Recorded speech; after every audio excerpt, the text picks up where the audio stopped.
Chapter 8, Year 6, Part 3. After a period of horror and shock, the Carrows' decision to introduce the Cruciatus into the classroom backfires.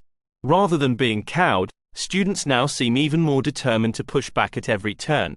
Posters constantly appear all over the castle. Snape and the Carrows can barely open their mouths these days before a poster appears dispelling their lies. In response, the enforcement squad doubles their bullying in the halls. Ginny can't imagine it will be that much longer until they are at full-on war. It all just means she needs to redouble her efforts. Everything she has goes into mastering legilimency, into collecting information, into getting ahead of the Carrows any way she can. She listens in the classrooms, watches in the halls. Most of the hours she doesn't spend in lessons with Snape or in class, she spends in the common room or great hall or library, listening for any tiny comment that may betray a larger scheme. She listens and watches and tries to see 10 steps ahead. She has to. Hey. Ginny looks up as Tilly sits next to her. Oh, hi, she says. A little surprised to see Tilly up in the common room. She seems to have channeled her anger at Nicola's disappearance into a sort of furious energy she uses to attack alchemic projects. She's far more tight-lipped about the projects than she's ever been before. Or so it seems from what little time Ginny has spent in the parlor the last couple weeks. Ginny slides her a look, because clearly Tilly is working her way up to say something. Before she manages it, Reiko walks in, Bassenthwaite right on her heels, clearly laughing at something she's just said. Coming back from a DA meeting, Ginny realizes, glancing up at the clock. She didn't realize quite that much time had passed. Tomorrow, she thinks. Tomorrow she'll make it. Tilly is staring over at Reiko and Bassenthwaite, glaring as if scandalized by the noise. Bassenthwaite catches Tilly looking, nodding his head at her. She grimly nods back before returning her gaze to the fire. How is that going? Ginny asks. She may be listening for a particular kind of information these days, but that doesn't mean she doesn't hear her fair share of gossip, including the swarm of drama surrounding Tilly's winter break betrothal. It certainly helps explain her mood this term. How is what going? Tilly says, clearly happy to play dumb. Ginny slides her a glance to remind her just who she is talking to. Tilly sighs. Ugh, fine, she complains. We're still firmly humoring our parents. Bassenthwaite says there's plenty of time to find a way out of it. He's a good sort. Ginny says, knowing it could have been much worse. I'm sure he is, Tilly says. But I'm 18. And that is not what my life is going to be. Yeah, Ginny agrees. It's not like he wants to marry me either, she points out. I told him I thought he'd be happy to have an excuse to get out of here early. He hates books and lessons so much. But he just gave me this strange look and said there were things here he needed to take care of. Ginny looks down at her hands. Bassenthwaite has taken his role in the DA very seriously. He probably spends more time there these days than she does. Never been much good at spell work, he told her once. But teaching the young'uns makes a mite more sense. Fine, Tilly says. Keep your secrets. If only she knew. So who do you have your eye on? What? Ginny asks. You're spending so much time up here. When you're not in detention, that is, Tilly says. She pauses, as if waiting for Ginny to fill the quiet with information. She sighs. You must be watching someone, right? Ginny just forces herself to smile, and Tilly doesn't push, seeing what she wants. Well, figure it out, because we miss you down there, she says. It's not like she's avoiding them. She's just keeping an eye on things. You mean that without Nicola, you need another guinea pig? Tilly shrugs. Yeah. But also. Ginny asks. It's getting pretty empty down there. Ginny winces. There were 11 girls the last year Antonia was mistress. With Nicola gone, they are down to 7. People graduate, move on. But Ginny hasn't looked for a single new girl to fill the ranks. Hasn't had time. She looks around the room. All she sees are hostages. Potential threats. Potential losses. Tilly touches her arm. Figure it out soon. Ginny nods. This skill is practiced best of all when no one suspects you have it, Snape says, as if Ginny needs any reminder at all of the power of secrets in the middle of a war. Ginny has read enough about legilimency and its uses to know that her training is not strictly legal. This is the sort of skill that requires registration with the ministry, official public oversight. She doesn't have room for inflexible laws that couldn't possibly have been meant to apply to a situation like this. While eye contact certainly makes this skill easier, it also makes it more dangerous. More obvious. We will continue to use the hypnotic mist to soften the minds of those you will practice on, though on a lower dose. You must begin to learn the feel of entering a mind in less controlled settings. Meaning? Ginny asks. The corner of his mouth lifts. Meaning it is time to take our lessons into a more real-world situation. He leads her down the hall to the potions room. Right before they enter, he hits her with the familiar charm. Inside, there is already a student scrubbing away at a cauldron, one of the more harmless, if not annoying punishments floating around the castle these days. As the door closes, the student turns around. It's Hannah. Ginny very nearly takes a step back, her heart pounding away in her chest. I take it you know Miss Abbott? Snape asks. Ginny doesn't let anything show on her face. We have classes together, sir. Her head tilts to the side. Well, at least since she was held back a year. Snape lets out a small derisive sound, Hannah's face flushing red. Ginny just focuses on breathing because she's finally realizing what this will mean. Using this skill on someone she knows. Someone who trusts her. Snape is watching her.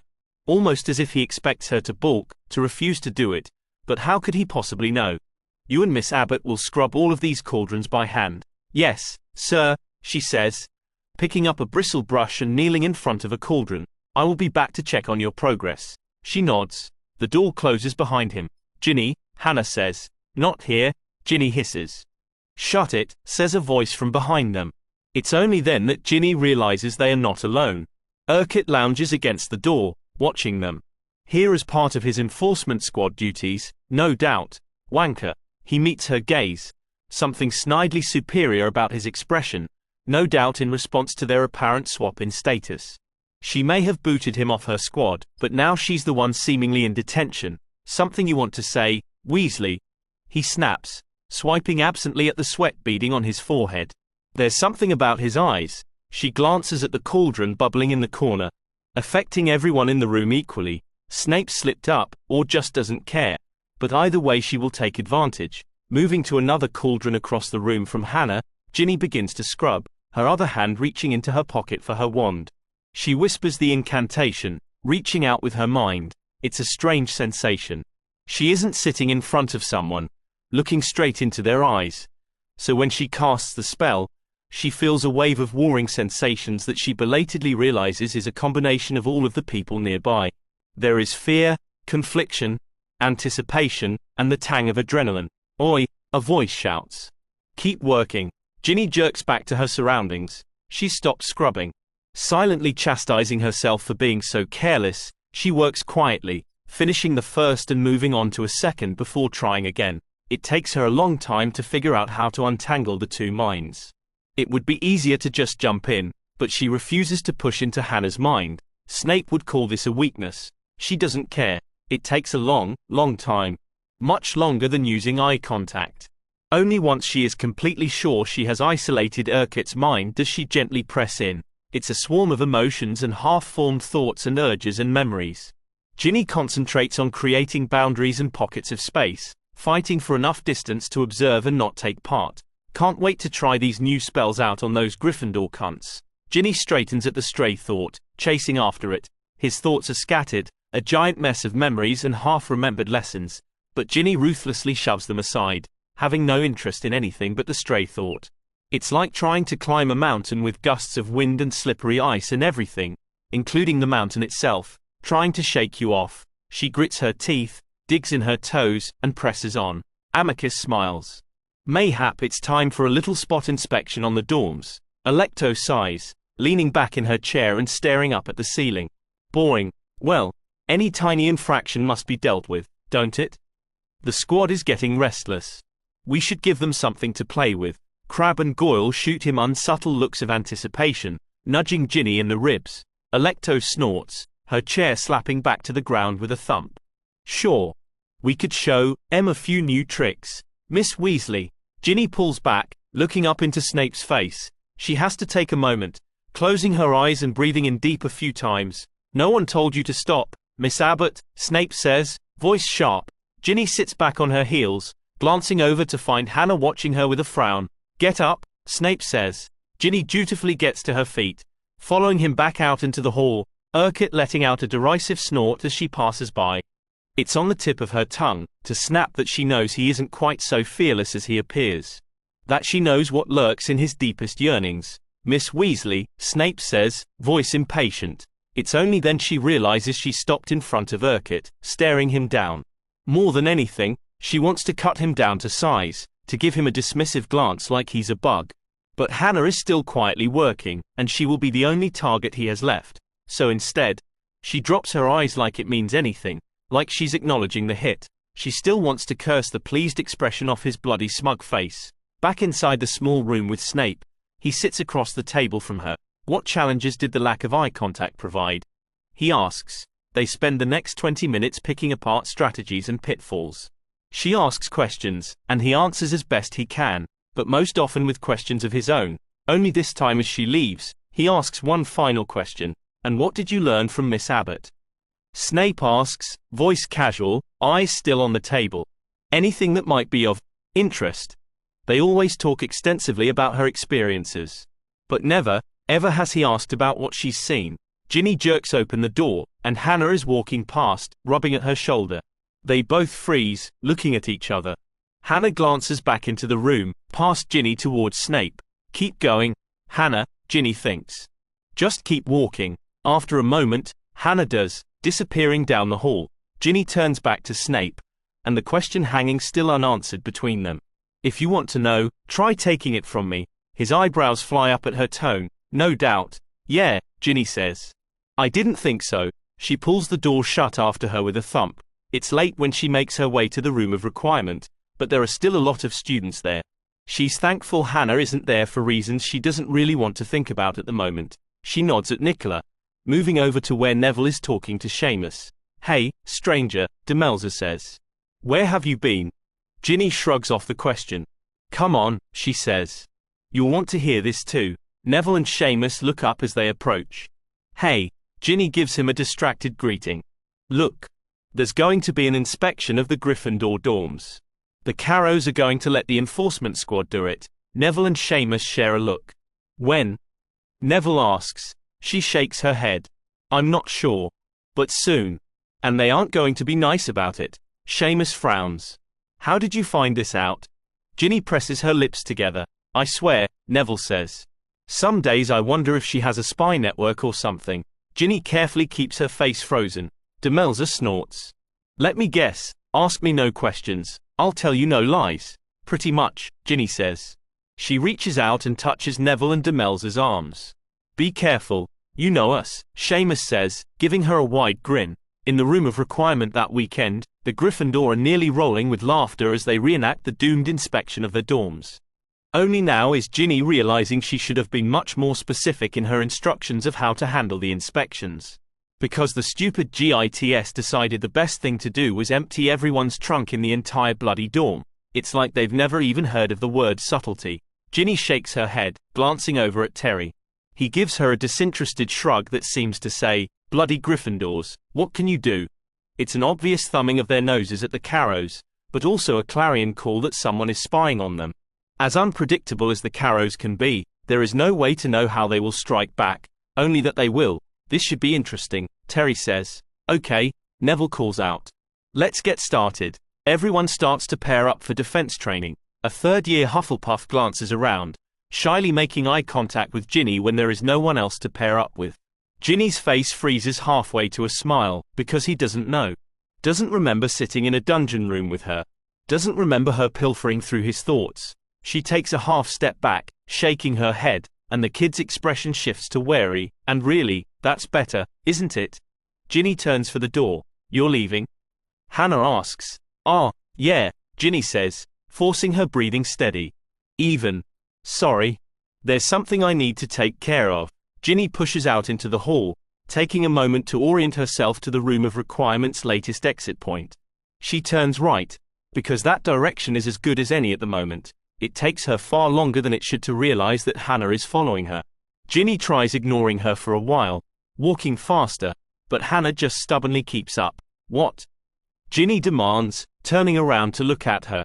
"We're talking about this," Hannah says, arms crossed and feet set like it will take a horntail to dislodge her. "I don't really care where we do it, but we are doing it." She glances around at the students in the halls, as if daring Ginny to make a scene. Ginny sighs. Fine. She sets out down the hallway, not particularly caring if Hannah follows or keeps up. Her feet take her outside and down towards the forbidden forest. Part of Ginny is hoping Hannah will lose her nerve, but her stubbornness has always been a formidable enemy. It was always inevitable, she supposes, having to deal with Hannah. With what Hannah thinks she saw, what she thinks she knows. Just inside the trees, Ginny turns, crossing her arms over her chest. Hannah gives the forest a wary glance. You said you didn't care where we did it, Ginny reminds her, feeling strangely perverse. Hannah's lips press together. After a moment she shakes her head, letting out a long breath. Are you okay? She asks, her expression painfully earnest. What? Ginny asks. I'm fine, Ginny, she says, voice chastising. What? What's going on? Ginny shakes her head. Nothing. You haven't been the same since we got back. I'm fine, Ginny insists. Hannah throws her hands up in exasperation. You're not. You're distant. Like you can't stand to be around us anymore. And it's only getting worse. Something hard seems to have lodged itself in Ginny's chest. You're imagining things. I'm not, she says, chin lifting. Is this because of whatever it is you're doing with Snape? Hannah, she says in warning. Knowing they would get here eventually, Hannah tilts her head to the side, her voice softening. Or is it because of Luna? Ginny straightens. What? Hannah steps closer. What happened to her wasn't your fault. Ginny just stares back at her, her breath heaving in her chest. She touches her arm, fingers soft and comforting. It wasn't your fault. Bollocks, Ginny snaps, feeling like everything is trying to rise up and choke her all at once.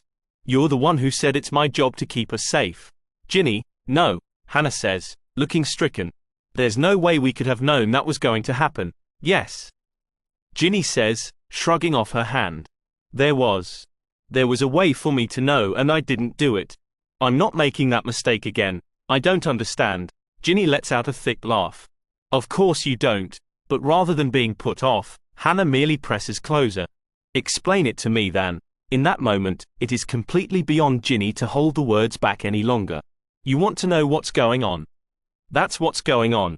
I'm keeping us safe any bloody way I can. Even if it means doing our dirty work, things you probably couldn't live with.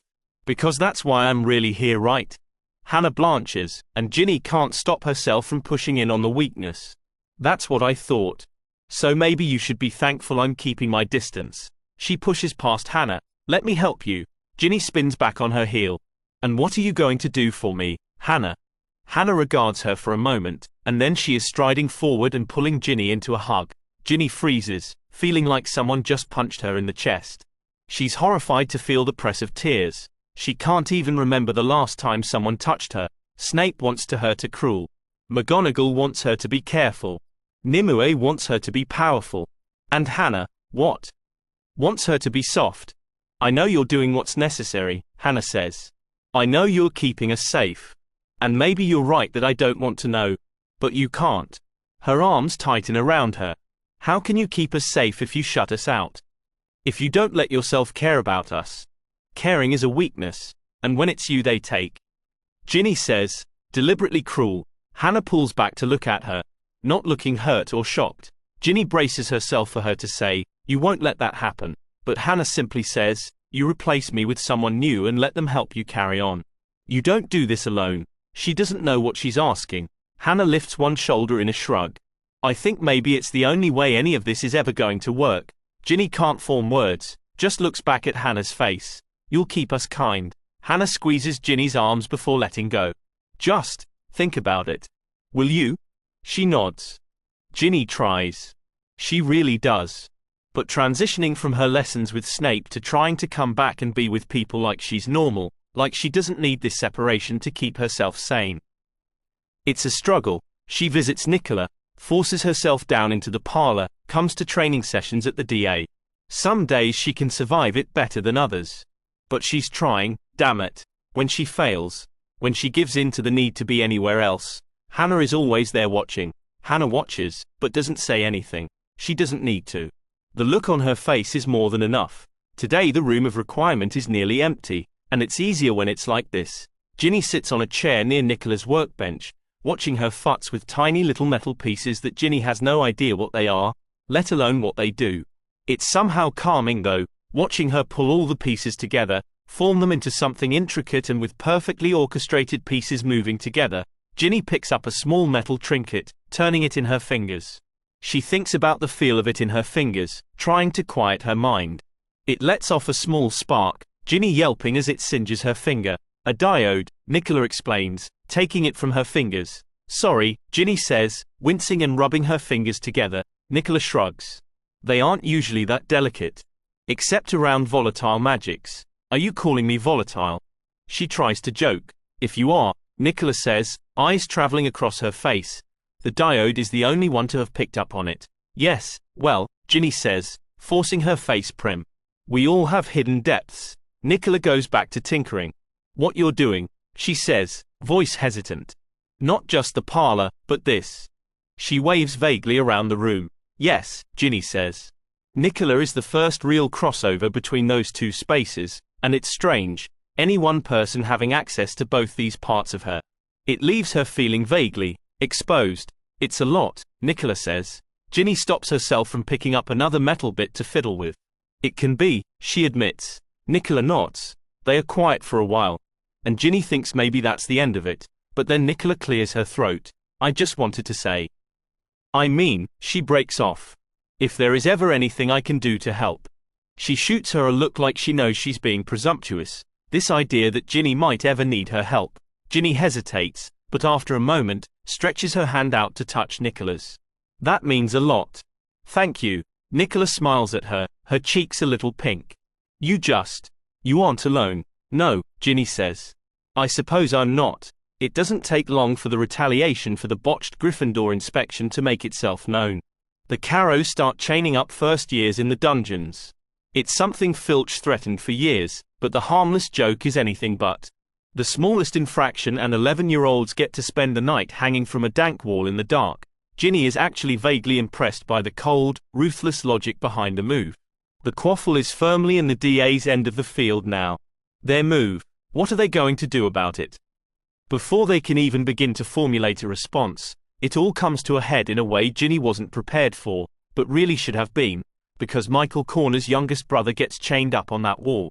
Bad enough on its own, but Michael gets caught trying to release him, yet another student made into a very public example. Ginny sits next to Hannah in the room of requirement, Neville pacing in front of them, his face grim.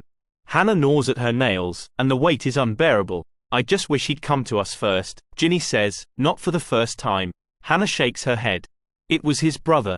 Any of us would have done the same. He's back, Ginny says as the door to the room of requirement opens. Hannah pushes to her feet, looking expectantly at Terry.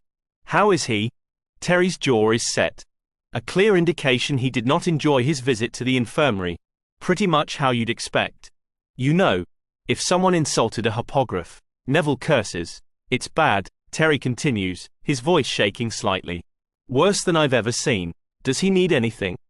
Hannah asks. Terry shakes his head. Pomfrey's got him pretty sedated. He's going to be there for a while. He drops down on the couch, his head falling back against the cushions, rubbing at his eyes. Neville takes a seat too. But he's perched right on the edge, his body tense, and Ginny knows far too well the look of a Gryffindor about to blissfully fling themselves off a cliff. What are we going to do? He asks. Ginny can see it. The way he wants solutions. Instant actions. Revenge. Fortunately, this is an inevitability she has been preparing for all year. As far as I can see, we have 3 options, Ginny says. Terry opens his eyes, squinting up at her. Yeah. She holds up her thumb. We can keep on as we've been doing, knowing that the cost of reprisal has gone way up. That it will keep going up. Hannah shakes her head. But Michael. We can't, Ginny nods. There will be more Michaels. She pauses. Or worse. It's really only a matter of time until they kill someone, accidentally or otherwise. Yeah, okay, Neville says. And the second option? Ginny lifts her index finger. We stop antagonizing them. They did this to make us stop. So we stop. We don't give them any more reasons to escalate. Neville frowns, looking less than pleased. And just sit on our hands and hope the war goes our way. Ginny shrugs, not particularly liking the idea of waiting around either, but understanding the necessity of it. They're torturing students, Terry says, voice quiet. Yeah, Ginny says. They are. You said there were 3 options, Hannah says. You'll like it even less than the other 2, Ginny warns. Tell us, Neville insists. Ginny looks at Terry, sharing a grim look, and she knows he has already considered this too. We escalate, he says. Hannah frowns. Meaning? Terry seems to have a ready answer. Take the fight to the Carrows. Jinx them. Beat them up. Lock them away somewhere. Run them off. Neville looks like that idea has appeal. Shove them in a vanishing closet. Lock them in the Chamber of Secrets. Terry darts Ginny a look that isn't subtle. She rolls her eyes. Next to her, Hannah sighs. Feed them to the giant squid. Neville says. Ginny listens as they brainstorm various ideas. She lets them go until they run out of steam, the ideas becoming more and more elaborate and ridiculous as they go along. But none of them dare say what really needs to be said. You've been quiet, Hannah remarks, nudging Ginny's arm. She shrugs. We escalate, they escalate. That's just more damage on all sides. If we seriously want to do something about the Carrows, there is really only one answer. They look expectantly at her. We eliminate them. Eliminate them. Hannah asks, more confused than appalled, and Ginny knows that's because she doesn't really understand what she means. It's not a natural place for her mind to go. Ginny stares steadily back at her. Hannah blanches. You mean? Kill them? Ginny lifts her chin. Could you kill? If you had to. They haven't killed any students, Ginny says. Yet. But it is undeniable that there is blood on their hands. The blood of Muggles. The blood of anyone Tom asked them to kill. They aren't innocent. But we are, Hannah says. And my mother didn't die so I could become a murderer. Ginny doesn't point out that there may come a time when the choice is between being innocent and being alive. Hannah's right, Neville says. Terry sits back. As much as it pains me, Michael wouldn't want us to do that either. They all turn to look at her as if expecting resistance, but she's just here to point out the implications. We also can't forget who sent them here. Killing them, disabling them, sending them away in any format, that will bring his eye on the school. It would be an open declaration of war. Terry lets out a low whistle. Certainly makes option number 2 seem more appealing. Ginny nods, knowing this was likely the way it was going to go before they even started talking about it. Neville sits back on the couch, deflated. So we stop. We do nothing. For a Gryffindor, she can imagine that's pretty much a worst outcome. No, Hannah says. We don't do nothing. We just put our energies elsewhere. Neville frowns at her. Meaning what? Hannah glances around the room. This place can be anything we need it to be, right? Neville nods. Sure. Then we make what students don't have out there. We make it safe. And fun. Ginny frowns at her. Are you suggesting we have a party? Hannah beams. Yeah. I think I am. Can't say that's one of the options I considered, Ginny says. Hannah nudges her arm. That's because Slytherins have deplorable imaginations. They all laugh. After a moment, Ginny joins them. While Hannah turns her focus to planning social activities, Ginny continues her lessons with Snape. As the risk of reprisal goes up, and the avenues of resistance begin to narrow and narrow, some days the practicing of this skill is the only thing that makes it feel like the walls aren't closing in. She has been gradually building her ability to use legilimens without direct eye contact, with peeling apart minds one by one. And most importantly, casting it wordlessly. It's incredibly challenging, but it's nice to lose herself in something, to focus on one thing so completely. This evening when she arrives in the potions classroom, Rosier is there guarding the door. His eyes widen a bit as she enters. She nods at him in acknowledgement and he nods back. He looks vaguely embarrassed, like he does nearly every time she sees him these days. Like he isn't really sure how he ended up where he was, but doesn't know how to get out of it either. She imagines that describes a lot of them these days. The only other student here is someone she doesn't know very well. She thinks he may be one of Nadira's cousins. Hassan, maybe? She wonders what he did to get stuck in here. Snape enters after Ginny, crossing over to check on Hassan's work. Messy, he says, swiping half of the pile into a bin. Have more care or you will have to start again. Hassan doesn't say anything, his face carefully blank. Miss Weasley, Snape says, pulling out a stool and jabbing his finger at it. She dutifully sits, her lip curling slightly in distaste at the smell emanating from the vat of flobberworms waiting to be carefully cleaned. Begin. With that, He crosses over to the wall as if inspecting Slughorn's stock organization system.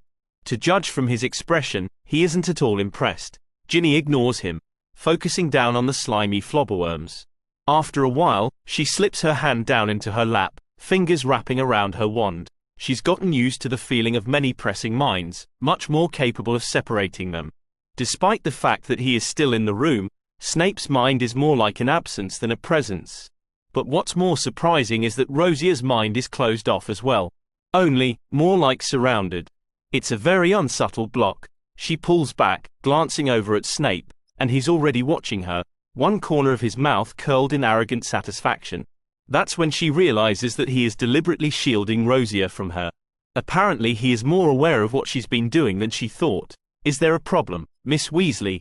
No, sir. She turns back to the mindless task of eviscerating flobberworms. Next to her, Hassan works in silence, his cuts efficient. I will return in 1 hour to check on your work, Snape says. Ginny waits a few minutes before stretching out her mind again. Hassan's is easy enough to find since it is the only one available, but she still proceeds cautiously, practicing a rippleless infiltration.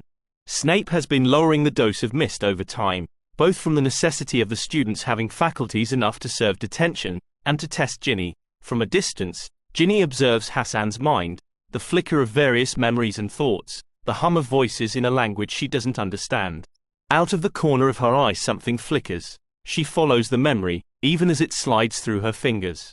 Her feet quicken as it moves further and further away. She slips between a tight passageway and another, tall stone walls pressing high on either side.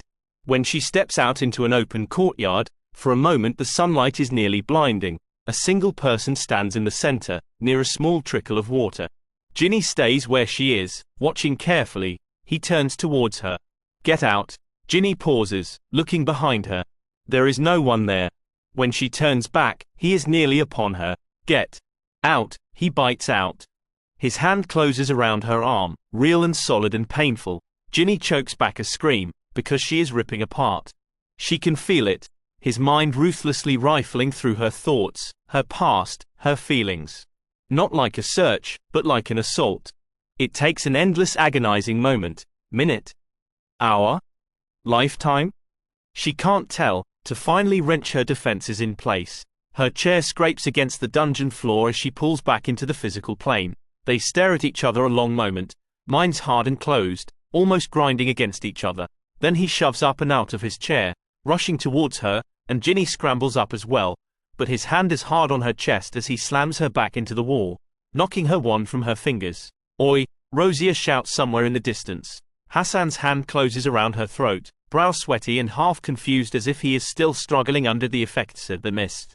Between his mind and reality, there is shouting, other people in the space, but all Ginny sees is the panicked rage in his eyes, the feel of her empty, helpless fingers. Things begin to dim around the edges. Is that all you've got, little girl? No. With what small amount of control she has left, she grabs his wrist, gathering a swell of magic in her hand. Careful, she can hear Nimue advise. Not too much, never give too much of yourself. Hassan's fingers tighten, and Ginny pushes the energy out. He sucks in a startled breath, and then his eyes are rolling back in his head. He falls at her feet, unconscious. Ginny nearly falls with him, leaning back against the wall on shaking legs, coughing and gasping for air. When she can, she lifts her head, looking around the room. Rosia is watching her with wide eyes, mouth hanging agape. Snape is the one who is halfway across the room, as if he just rushed in. He looks between her and Hassan. With measured movements, he leans down and picks up her wand from where it landed on the floor, and she knows in that moment that he saw exactly what she did. Unceremoniously, Snape flicks his wand at Rosia, and he slumps to the ground unconscious as well. Ginny's breath is still heaving in her chest, her head dizzy from the invasion, from the loss of magic. He knows, she says, voice shaking. He knows. I will take care of it, Snape says, still somehow sounding completely calm. Ginny stumbles towards the table, her hand gripping the back of her chair before lowering herself into it. Snape places her wand on the table in front of her with a deliberate click. He waits, as if expecting her to explain how she defended herself with no wand. She keeps her lips pressed tightly shut. After a moment, Snape moves away towards Hassan, pushing his robes out of the way as he squats. Fortunately, he says, His fingers pressed to Hassan's neck. He lives. Ginny looks up at him in alarm. She hadn't considered the magic to be so powerful it could kill. Surely Nimue would have said something. Wouldn't she? I apologize, Snape says, still looking down at Hassan. I did not realize his training was quite so advanced. She looks up at him. But you knew he was trained. He regards her, completely unapologetic. You needed to know. She doesn't know if he means what it feels like to have someone fight back, or just not to let herself get complacent. A warning to always be cautious. To be ready to defend. She rubs at her throat, wondering if bruises are already rising. Well, now I do, she says. Mission accomplished. He graciously ignores her sarcasm, turning back to the unconscious students. She sits in silence as she watches him obliviate both of them. Hassan never once stirs. Ginny feels a little fuzzy the next 3 days. Both from the attack and from the wandless defense.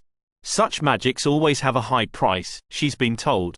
But only now does she really understand it. She allowed herself to forget an important fundamental thing about Nimue. Not even she is to be completely trusted. She's never lived, after all, and can't die. So how can she be expected to truly understand the costs the living might pay? A foolish mistake Ginny won't make again. She's so lost in her thoughts and the fatigue of her body, that she nearly drops all her books as she collides with someone in the hall. A younger student looks up at her in alarm, mumbling an apology. She shakes her head, knowing she needs to pay better attention. There's a shout down the next corridor, no doubt the enforcement squad once again happily at work. They've been emboldened by the long silence of the DA, the complete absence of any and all pushback. Ginny sighs, thankful at least that the Carrows seem to have taken it as victory enough. Far less students are being tortured in class, and nothing like Michael has happened again. It will have to be enough. Ginny. She looks up to find Bassenthwaite striding down the hall towards her, people stepping out of his way not just out of respect for his bulk, but the thunderous expression on his face, she imagines. What is it? She says when he gets to her side. His jaw flexes. It's Reiko. Ginny feels something cold and heavy lodge in her stomach. Where is she? He just kind of lifts his brow, he head jerking to the side, and there is only one place he wouldn't be willing or able to openly talk about. I thought it would be safest. Abandoning all thoughts of potions, Ginny turns on her heel and heads for the room of requirement, vaguely noting that people melt out of her way almost as quickly. As it's the middle of the day, there are few people inside, so it doesn't take Ginny long to locate Reiko sitting on a bench next to Nicola. Nicola looks up as they enter, looking relieved. They're back, she says to Reiko. Ginny comes to a stop in front of them, sucking in a startled breath when Reiko looks up at her.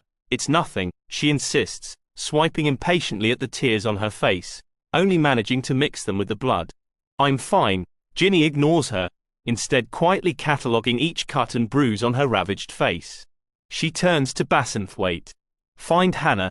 He nods, giving Reiko's shoulder a squeeze before striding out the door. Ginny turns back the Reiko, not crossing the space between them. Who? Reiko shakes her head, and part of that, Ginny can't help but see, is fear. Ginny's hands tighten into fists. The Carrows? No, I don't believe you. It wasn't the Carrows, she bursts out. Then who? Ginny demands. Reiko sighs a little bit. Crabbe and Goyle. Okay, Ginny says, feeling a frightening sort of steadiness settle over her. It was stupid of me, Reiko says. I went down to the pitch on my own and they. Stupid. Reiko, Ginny snaps. There is no universe in existence where this is your fault. Something in the girl's expression falters, her lip trembling, and Ginny considers that Reiko's bluster is all she has holding her together. Luckily Hannah bustles in then, Neville and Bassenthwaite right on her heels. Hannah sucks in a breath, eyes filling with tears of horror. Reiko straightens, her chin lifting. Hannah seems to pull herself together, sitting carefully down next to Reiko. She rubs gently at her shoulder. Is it just your face? And my back, Reiko says. Hannah hedges, looking up at Ginny. I don't really have the right supplies. I'm not going to Pomfrey, Reiko says. Ginny is happy to see the old familiar spark of defiance in her eye. I won't give the GITS the satisfaction. Hannah shakes her head. I really think it would be best. No. Hannah looks at Ginny, for support, no doubt. Ginny considers Reiko. She stays. Ginny, Hannah protests. She stays. Okay. Fine. Hannah says. Relenting. I'll do what I can. Hannah efficiently organizes all of them, setting Neville to collecting supplies and Nicola brewing a pain potion.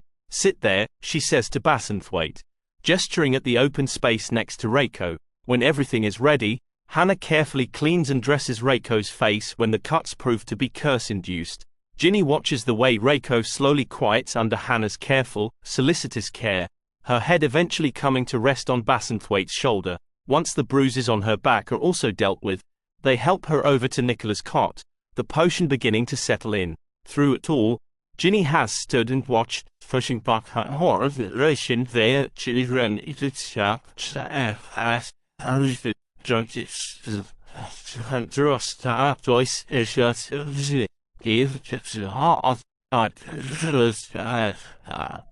It's a promise. Reiko nods, her expression grim. Ginny turns to leave, Bassenthwaite following her to the door. Neville falls into step with them. What are we going to do? Ginny asks, voice calm as if there isn't lava roiling in her stomach. We are going to do nothing. We already decided the DA can't take any more risks. Neville touches her arm, pulling her to a stop. Ginny, they're Slytherins, she says. And we take care of our own. She glances at Bassenthwaite. He nods grimly back at her, ceding this matter to her. She walks out. Ginny's first unforgivable curse falls from her lips with greater ease than she thought it possibly could. It's not just easy, it's pleasant. Alluring. She forced herself to sit on her intentions for 2 solid days. Long enough for the rumors to circulate and start to fade.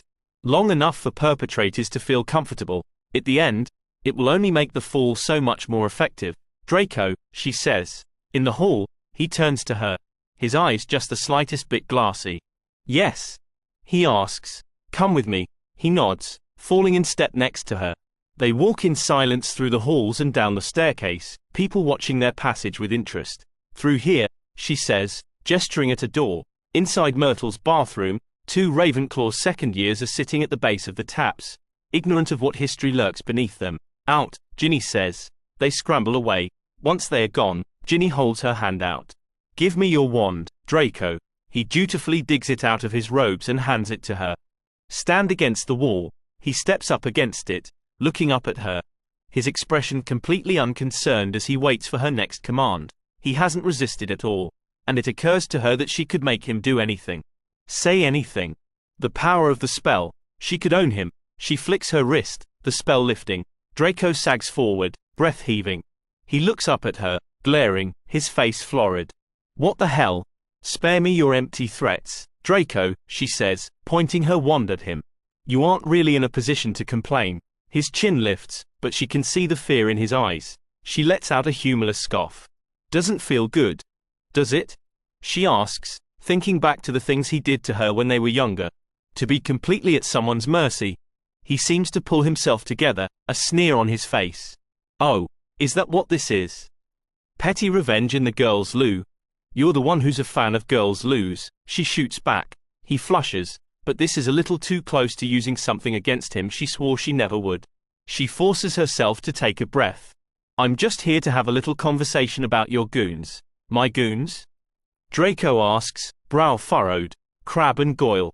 You need to get them under control, she says. Draco huffs. Is that a threat? Do it? Or I'll do it for you. And I'm not sure you'll like my methods. He seems to consider her, his lips curling with distaste. Wonder what they'd think, seeing you now. Your precious big brothers. The heroic Potter. She feels the dig of that, but refuses to let it show. They aren't here, are they? So I don't think it really matters. She steps towards him, liking the way he recoils. But rather than cursing him, she merely puts his wand down on the edge of the sink. We're all masters of our own fate.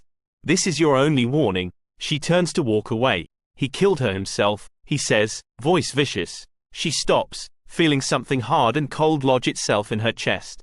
She turns back to look at him. What? Burbage, Draco says, spitting her name like something disgusting. She begged, right up to the end. Ginny's hand tightens on her wand, her vision seeming to sharpen. But it didn't matter, he says, voice wavering. He killed her. Fed her body to his snake. Right there in front of all of us. He swallows, looking nauseous. Ginny paces back to him, shoving him up against the wall, her wand across his throat. For a moment the rage is so powerful that she feels nearly overwhelmed by it. By what she could do with it. If you told me that to scare me, she says, you've seriously miscalculated. He glares at her. I'm just trying to talk some sense into you. You and your bloody holy crusade. She leans into him. I'll show you a holy crusade, Draco. You and your mates are going to see it up close, firsthand. I promise you that. You're wasting your breath, he snarls. He lifts his arm, his hand twisting into a fist above the black stain on his arm. There's nothing worse you can do to me than he can. She rips her eyes away from the repulsive tattoo. I think you'll find that's where you're wrong. His eyes drop away.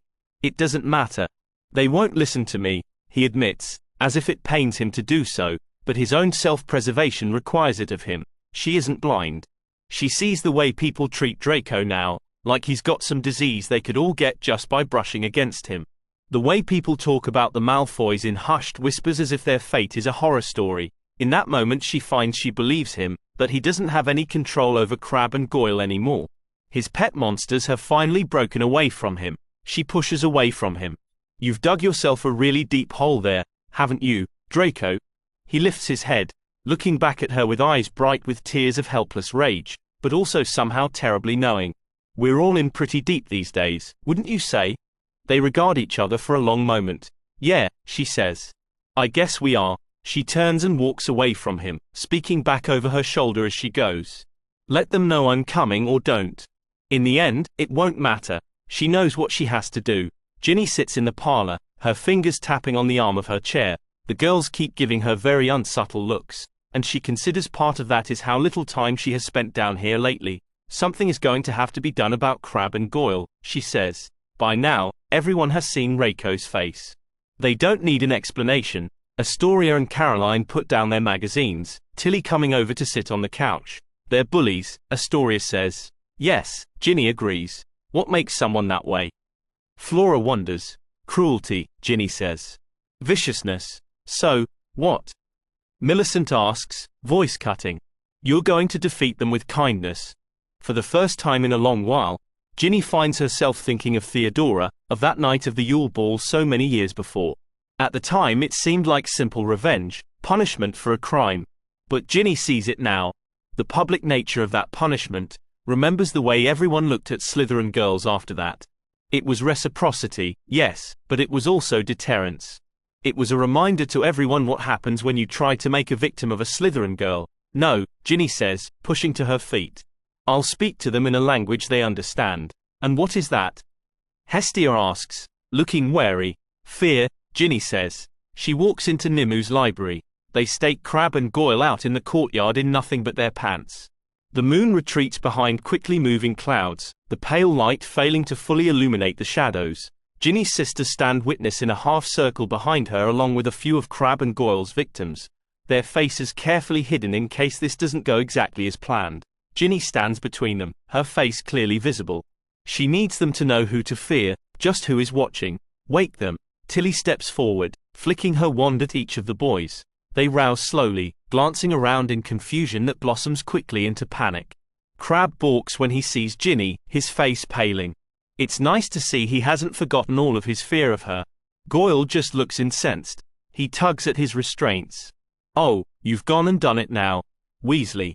Ginny walks forward between them, the stones cold under her bare feet, the hem of her long white robe trailing behind her. You think you are in control? You think the Carrows can protect you?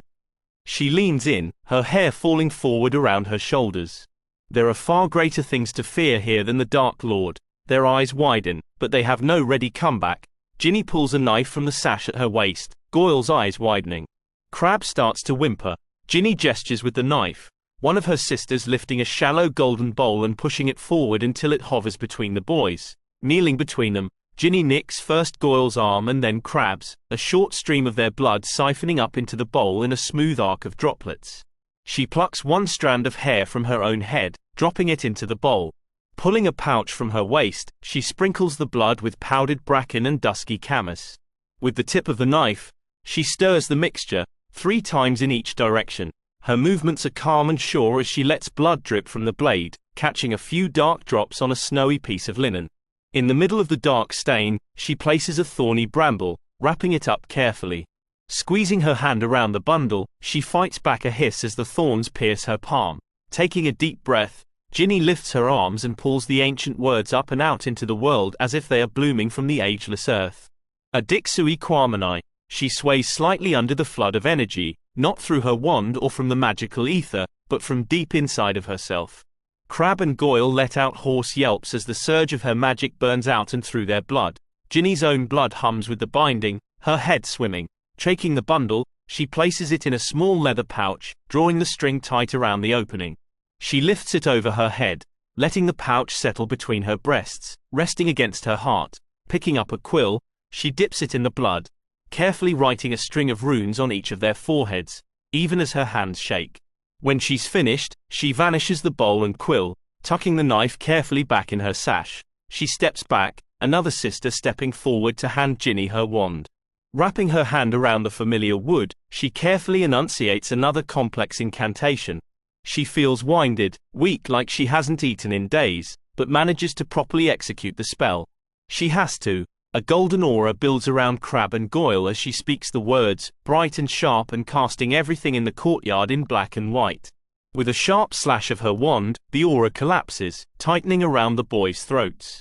For long moments they seem to struggle for breath, their bodies writhing, eyes wide. She lets them struggle. As she watches them, for a moment it isn't their faces, but another in front of her. I'll take out your whole blood traitor family. And I'll enjoy it. Ginny, one of the girls whispers, voice urgent and afraid. Tacento, Ginny barks, her wand dropping. Crab and Goyle gasp, coughing and sucking in air. What did you do? Goyle asks, voice barely a rasp. Ginny holds her hands in front of her, palms out. Know that whatever harm you visit on a student of this school shall be revisited on you tenfold. So it will be, the girls echo. They retreat into the shadows, disappearing with barely a whisper.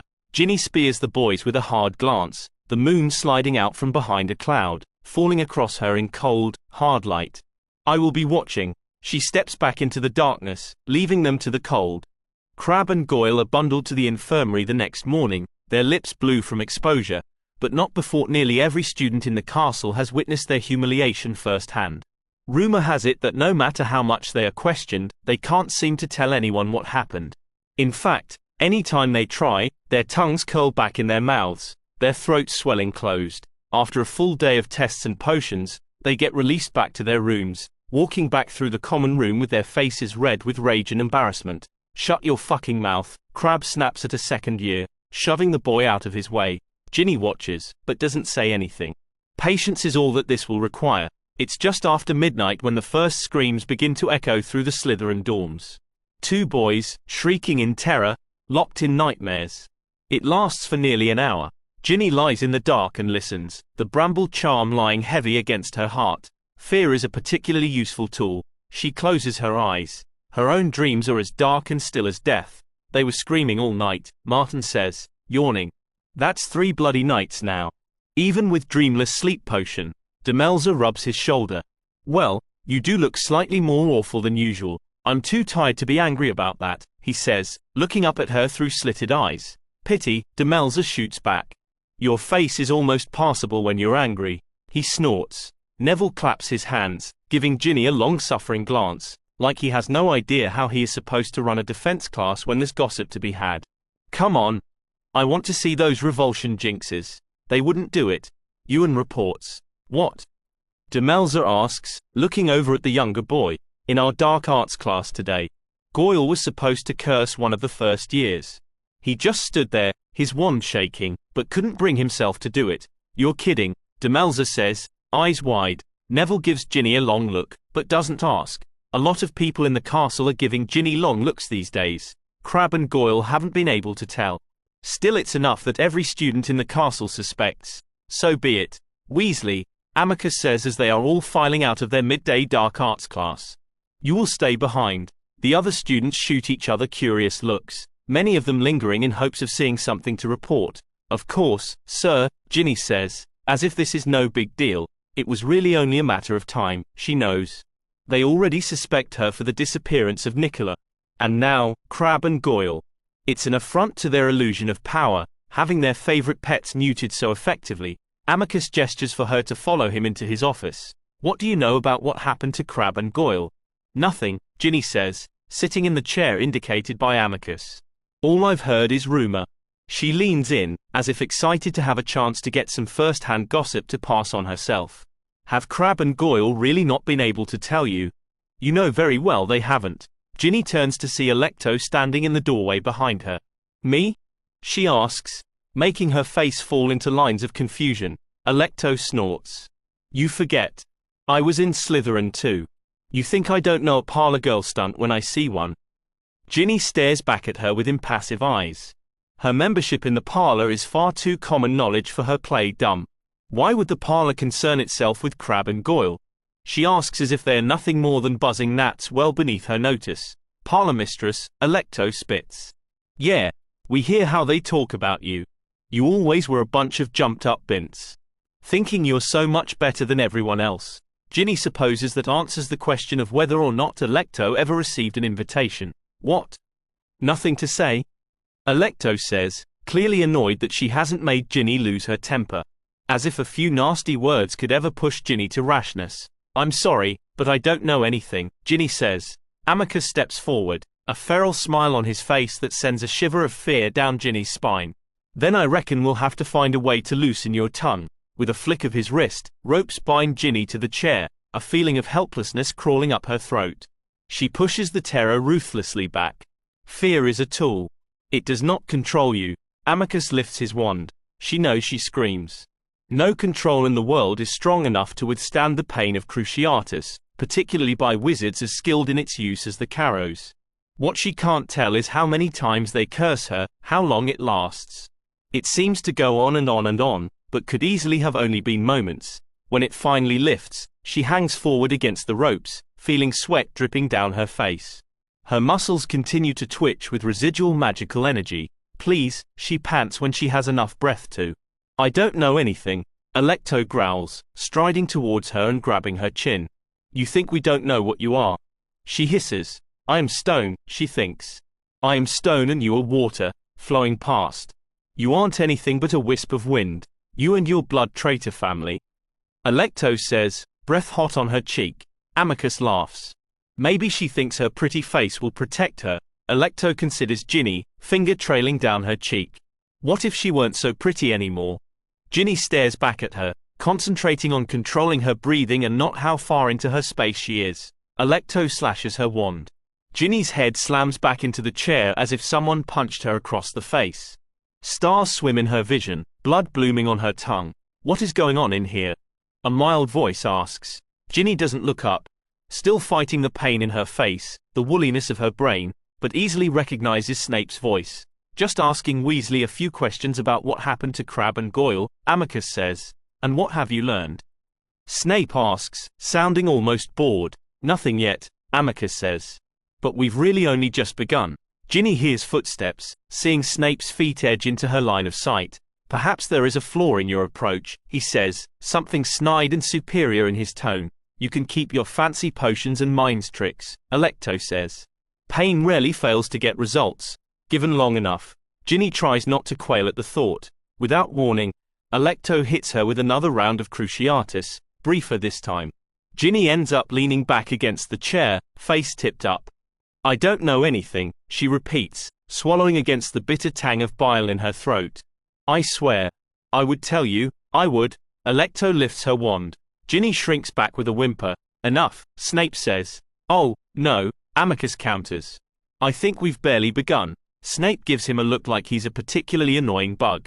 If there is information to be found, I will get it from her. Look here, Snape, Alecto snarls. I know you have a soft spot for this one, but... Snape silences her with a single glance. Leave. The siblings share an uneasy glance, finally exiting with little grace. Alecto looks at Ginny one last time with an expression that seems to promise retaliation at some future point. The door closes, leaving Ginny alone with Snape. She doesn't particularly find that a relief. Snape doesn't say anything, just stands watching her. Ginny licks her lips, tasting the metallic tang of blood. I don't know anything, she repeats, words almost like a mantra at this point. Snape regards her for a long moment. Would it matter if you did? She stares back at him, her shoulders lowering. No, she says, voice evening out. I don't suppose it would. He's trained her far too well. She feels herself list slightly forward against the ropes. If Snape notices, he doesn't let on. I find this entire situation with Mr. Crabbe and Mr. Goyle quite perplexing. Ginny makes a vague sound of interest, trying her best to ignore the painful throbbing in her face. Snape sits in the chair across from her, leaning back as if they are having a casual philosophical lesson. What I find particularly interesting is that while the tongue-twisting charm used on Crabbe and Goyle is quite advanced and nearly impossible to break, it would in no way require a blood price nor runic inscription to be effective.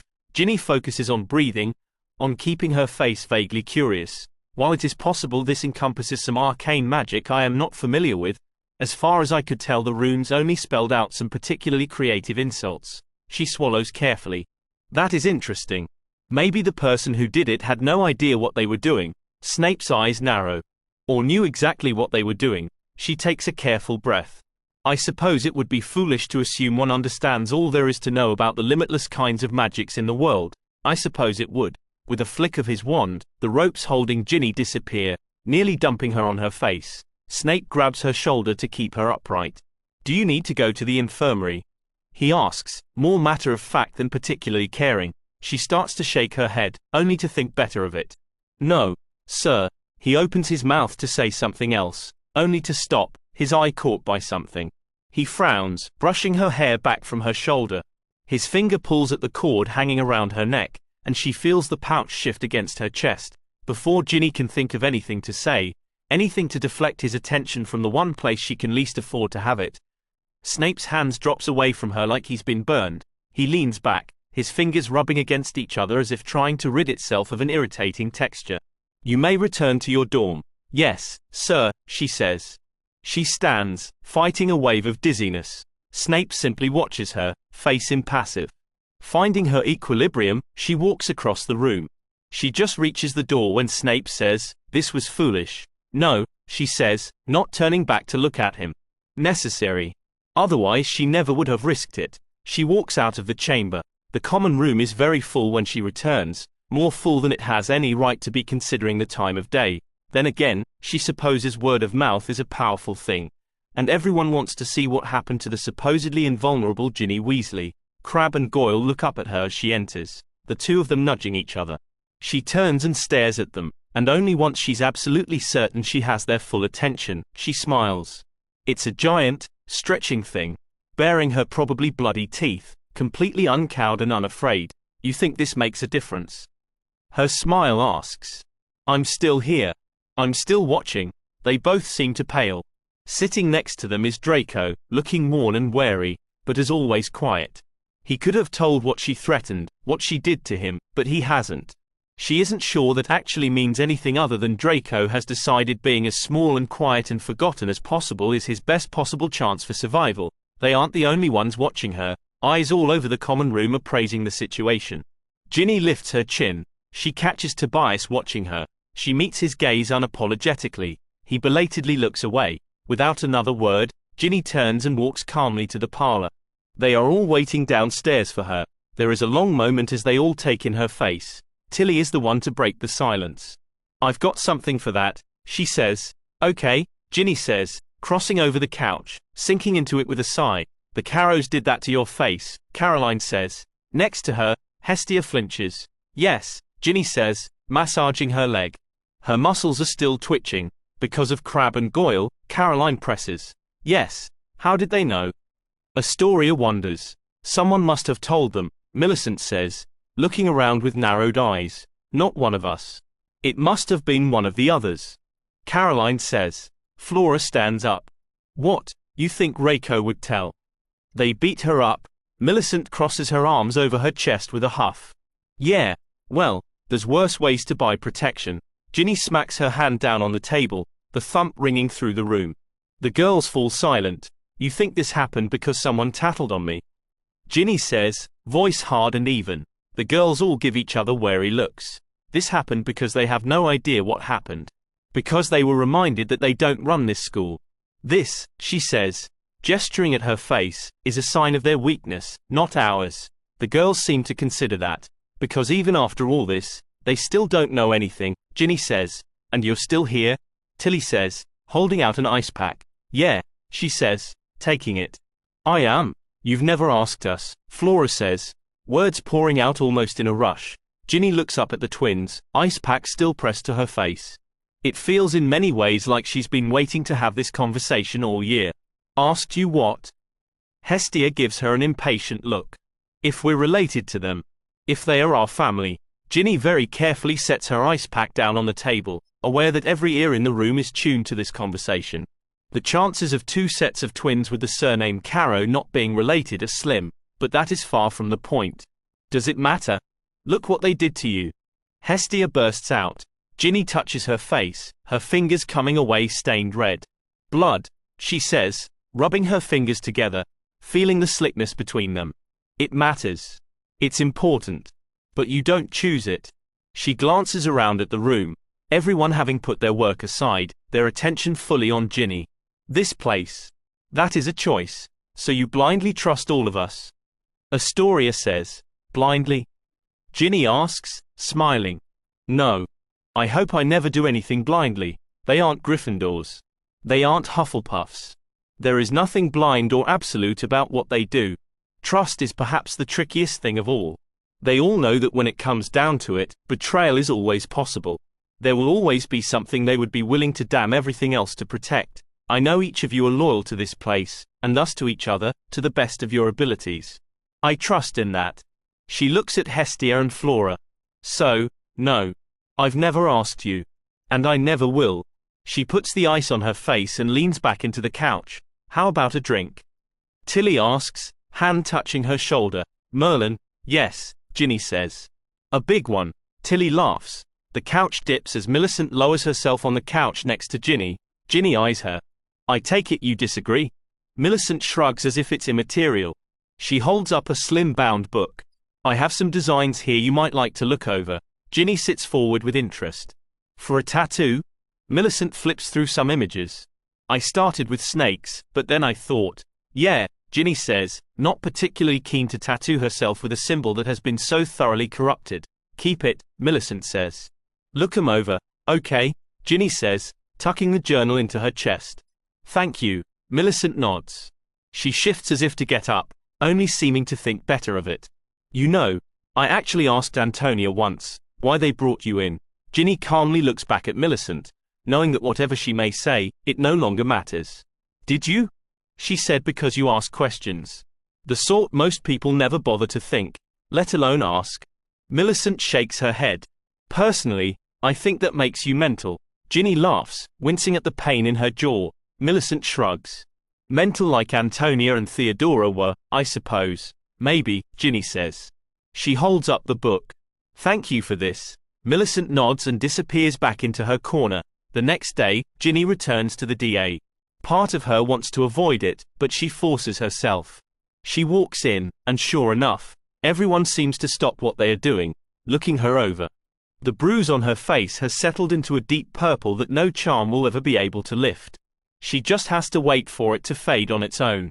Proving yet again that for all Alecto is quick to act, she is still perfectly aware of the impact of her actions.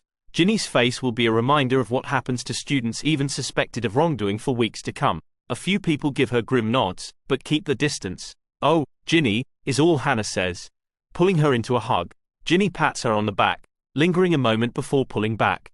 It couldn't be helped, she says. A cost is a cost, after all. Terry just frowns, crossing his arms over his chest. It's disturbing, he declares. Thanks, Ginny says. He shakes his head. I think we all just assumed you were untouchable. No one is untouchable, Ginny says. Exactly, he says. That's disturbing. Someone touches her shoulder. She turns to find Reiko standing there, her face still a mass of bruising as well. Reiko looks at her face. Thank you, she says. Ginny shakes her head.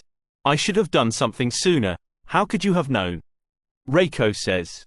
I was so convinced I could deal with it by myself. She shakes her head. Stupid. Yeah, Ginny agrees. Stupid. Reiko pulls a face. Ginny pats her on the shoulder. Take comfort in knowing it's going around. That isn't at all comforting. Ginny laughs, wincing as the skin on her face pulls. Martin walks up, holding out a broom to Reiko. Enough chatter. Let's see how rusty you are. Reiko scowls, snatching it from him. If you're the one with the bat, I could be unconscious and still get to the snitch. Martin laughs. Well, your mouth certainly isn't rusty. Martin gives Ginny a small nod, his expression sobering for a brief moment. Then he's dashing off to catch up with Reiko. They continue to bicker as they walk over to join other students holding brooms. Ginny glances up, seeing that today the ceiling stretches impossibly high, the room seeming to sweep on forever. Is there much pain? Hannah asks. Ginny shakes her head. It looks worse than it feels. Which is mostly true. Hannah doesn't look like she believes that for a moment. Ginny crosses her arms over her chest. I know you're probably disappointed in me. We aren't monsters. Hannah touches her arm. Go play Quidditch. What? Go, she says, giving her a small push. It's important. Taking a breath, Ginny forces herself to walk over to Bassenthwaite. He's watching the tangle of students with his arms crossed over his chest. She knows he probably put this together for Reiko's benefit. She's right in the middle, cussing out Roper as they pull for teams. Her face bright in a way Ginny hasn't seen in a while. It's nice to see a smile on her face. He takes a moment to look her over. You could use a smile on your face too, he points out. Didn't take you for a mother hen. Sod off, he says, giving her a broad smile. Come on then, Ginny says, grabbing a broom. Stop boasting and start kicking my ass. For 2 hours she's weightless, with wind in her hair and the burn of exertion in her muscles. 7 full days after Ginny cursed Crabbe and Goyle, she takes the charm from around her neck and places it in a small box. She is so glad to have the prickly weight of it gone. Later that evening, Millicent gives her a new tattoo. It takes hours. Hours of tiny pricks into her skin as the image comes into being. Unlike her last tattoo, this she remembers every moment of. It hurts. She's glad.